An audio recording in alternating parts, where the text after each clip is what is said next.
ಯಾರಿಗೆ ಹೆಚ್ಚಿಗೆ ಈ ಸನ್ಸ್ಟ್ರೋಕ್ನಿಂದ ಬಳಲ್ತಾರೆ, ಯಾರಿಗೆ ಅದು ಯಾರು ಹೈ ರಿಸ್ಕ್ ಇರ್ತಕ್ಕಂಥವ್ರು ಯಾರಿದ್ದಾರೆ ಅಂತಂದ್ರೆ ಅವರು ಮಕ್ಕಳು, ಸಣ್ಣ ಮಕ್ಕಳು, ಬೇಸಿಗೆ ಅಂತ ಹೇಳ್ಬಿಟ್ಟು ಹೊರಗಡೆ ಬೇಸಿಗೆ ಬಿಸಿಲಲ್ಲೇ ಆಡ್ತಕ್ಕಂಥ ಮಕ್ಕಳು ಇರ್ಬೋದು, ಗರ್ಭಿಣಿ ಸ್ತ್ರೀಯರು ಇರ್ಬೋದು, ನಂತರ ವಯಸ್ಸಾಗಿರ್ತಕ್ಕಂಥವ್ರು, ವಯಸ್ಕರು ಇರ್ತಕ್ಕಂಥವ್ರು ಇರ್ಬೋದು.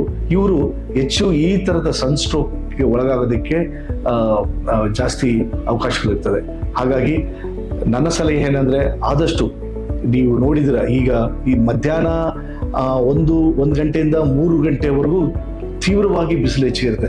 ಆ ಸಂದರ್ಭದಲ್ಲಿ ಹೊರಗಡೆ ಹೋಗೋದನ್ನ ಅವಾಯ್ಡ್ ಮಾಡಿ.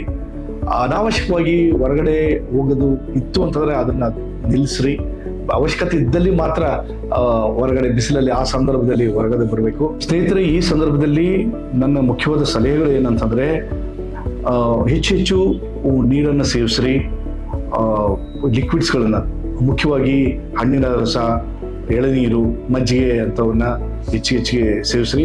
ಕನಿಷ್ಠ 4 ಲೀಟರ್ವರೆಗೂ ನೀರನ್ನು ದಿನಕ್ಕೆ ಸೇವಿಸಬೇಕಾಗ್ತದೆ. ನಂತರ ಅನಾವಶ್ಯಕವಾಗಿ ಬಿಸಿಲಲ್ಲಿ, ಮುಖ್ಯವಾಗಿ 1 ರಿಂದ 3 ಗಂಟೆ ಸಂದರ್ಭದಲ್ಲಿ ಅತಿ ಬಿಸಿಲು ಪೀಕನ್ನು ಮುಟ್ತದೆ. ಅತಿ ಹೆಚ್ಚು ಉಷ್ಣಾಂಶ ಆ ಸಂದರ್ಭದಲ್ಲಿ ಇರುತ್ತೆ. ಅಂಥ ಸಂದರ್ಭದಲ್ಲಿ ಅನಾವಶ್ಯಕವಾಗಿ ಹೊರಗಡೆ ಹೋಗೋದನ್ನ ಅವಾಯ್ಡ್ ಮಾಡಿ.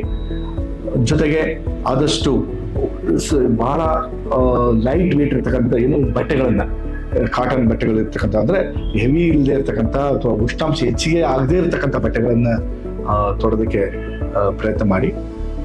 ಸೊ ಇವು ಮುಖ್ಯವಾದಂಥ ನನ್ನ ಸಲಹೆಗಳು. ಈ ಸಂದರ್ಭದಲ್ಲಿ ಅತಿ ಬಿಸಿಲಿನ ಉಷ್ಣಕ್ಕೆ ತೊಂದರೆ ಆಗಿರ್ತಕ್ಕಂಥ ವ್ಯಕ್ತಿಗಳು ಯಾರಾದ್ರೂ ಕಂಡು ಬಂದಲ್ಲಿ ತಕ್ಷಣ ಅಂಥವ್ರನ್ನ ವೈದ್ಯಕೀಯ ಸಲಹೆಯನ್ನ ಅಂಥವ್ರಿಗೆ ನೀಡಿ. ಇಂತಹ ಸಲಹೆಗಳಿಗಾಗಿ ವಿಡಿಯೋಗಳನ್ನ ನಮ್ಮ ಆರೈಕೆ ಆಸ್ಪತ್ರೆಯ ಸೋಷಿಯಲ್ ಮೀಡಿಯಾನ ದಯವಿಟ್ಟು ಫಾಲೋ ಮಾಡಿ. ನಮಸ್ಕಾರ.